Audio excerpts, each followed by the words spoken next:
We are picking up a very short passage in the book of Mark, chapter 11. We will begin looking at verses 12 through 14 and then just make some very brief comments in regard to what's taking place. It says, "The next day, when they had come out from Bethany, he was hungry. And seeing from afar a fig tree having leaves, he went to see if perhaps he would find something on it. And when he came to it, he found nothing but leaves, for it was not the season for figs. In response, Jesus said to it, 'Let no one eat from you forever again.' And his disciples heard it." And so what we really have here, and we'll make note, is that there's going to be this section of teaching. We're going to then see another event take place, and then actually Christ is going to come back and address the fig tree again very shortly.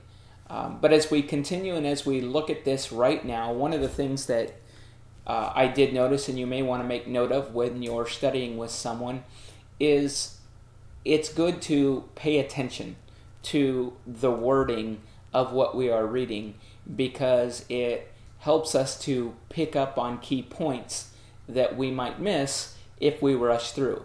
And there is a lot that can be said in regard to these verses. Once again, verse 12 says, Now the next day, when they had come out from Bethany, he was hungry. And really, for me, the thing that jumps out is the idea that this shows the humanity of Jesus. It's the next day, they have traveled and come out, and Jesus is hungry. Just like all mankind, Jesus had need of both food and water.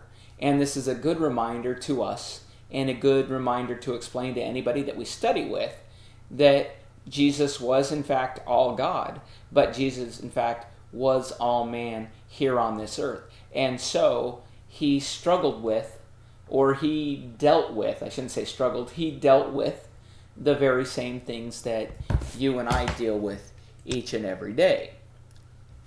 In verse 13, "And seeing from afar a fig tree having leaves, he went to see if perhaps he would find something on it." And so the first thing that we'll look at is that we'll notice the phrase "seeing from afar." So it's off in the distance, and as we read this, we see that he focuses in on a specific thing that he sees in the distance. And then as it goes on, it says he went to see if perhaps he would find something on it. So going up to it with the idea of perhaps, since there are leaves upon this tree, then maybe there will be figs upon there as well, as typically the figs grow when the leaves do. And we understand in this time period that fig trees were a common source of food. This particular tree had leaves, and so it would be common to expect that there would be fruit upon it. This particular tree, however, had no fruit. It had leaves, but no fruit. Now, this is not the time period that is for figs. So one may ask the question, if this isn't the time for figs, then why would Christ go up and look to see if perhaps there might be something on it? This is not normally the time that this would take place. But the truth is, and we have mentioned this in the past and can mention this again as we study with someone, that Jesus is never going to miss an opportunity to teach his disciples. Here's an opportunity because the fig tree is a well-known Old Testament symbol for Israel. And so he's going to use this particular unusual situation to teach his disciples. It's unusual that at a time when it is not a time where there would be figs, it would be unusual to find a tree that would have leaves on it.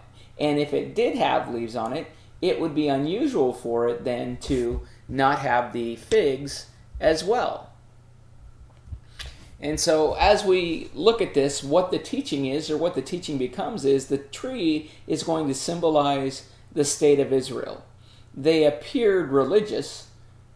The tree had green leaves. They appear religious. outwardly, if you were to look at them, they looked to be religious, but the tree bore no fruit. It had no figs.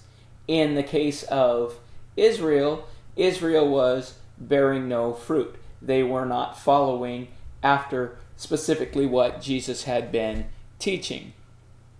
And so the problem that we find as he's explaining this is that the tree was displaying leaves but not providing the expected fruit.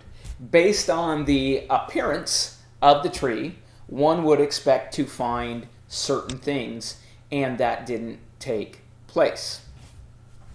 So in response, Jesus said to it, "Let no one eat fruit from you ever again." And his disciples heard it. And so again, here's another situation in a very short passage where we would want to take careful note of what's taking place and exactly what we are reading and how it's worded. The first thing that I would encourage you to consider, because some have misused this particular verse and tried to attack Jesus for cursing a particular tree when it was not even the normal time for the tree to bear fruit. But there's no indication that Jesus is acting in any way out of anger or malice. He simply sees a teaching moment. And this is once again why I say pay careful attention, because we know that his disciples heard it. Jesus knew that his followers were listening, and so they would be learning. And really the example that we can take from this is Jesus is teaching what will happen to those who claim to be spiritual, but in fact are bearing no fruit. And so that's where we come to an end in this particular section. We're then going to move further on into verse 15, and we'll be looking at when they come to Jerusalem. So I encourage you, first off, go back and look at verses 12 through 14. Read them for yourself. See what things may jump out to you. See what it is that the Lord is trying to teach to you and what it is that you should be teaching others. And then look ahead to verses 15 through about verse 18. And we will look at another situation prior to then coming back to the fig tree at a later setting. So again, I thank you for your time. Encourage you to go back and review what we've looked at and look ahead to verses 15 through 18 of Mark chapter 11. Thank you.